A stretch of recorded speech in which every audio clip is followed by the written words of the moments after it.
Shomurodovning Başakşehirga o'tishi eng yorqin transferlardan biri.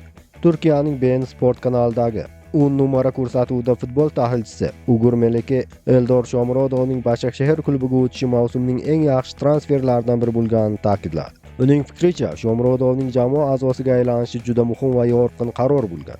Meleke Shomurodovning Kasimpashaga qarshi o'yinda namoyish etgan individual o'yini haqida shunday dedi. Eldor Shomurodov mavsumning eng yorqin o'yinlaridan birini o'tkazdi. Uning ko'rsatgan o'yini juda yuqori darajada.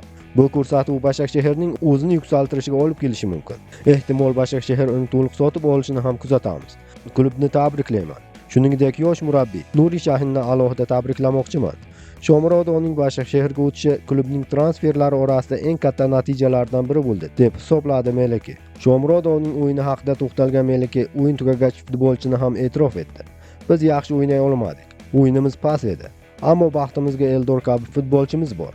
U katta futbolchi. Rostini aytsam, bugun bizni yelkasida ko'tardi. Meleke shuningdek, ko'p murabbiylar bunday ochiq-oydin maqtov berishga urinmaganini qo'shimcha qildi. Uning aytishicha, Shomurodov haqiqatan ham katta futbolchi va uning transferi mavsumning eng yorqin voqealaridan biri bo'lgan.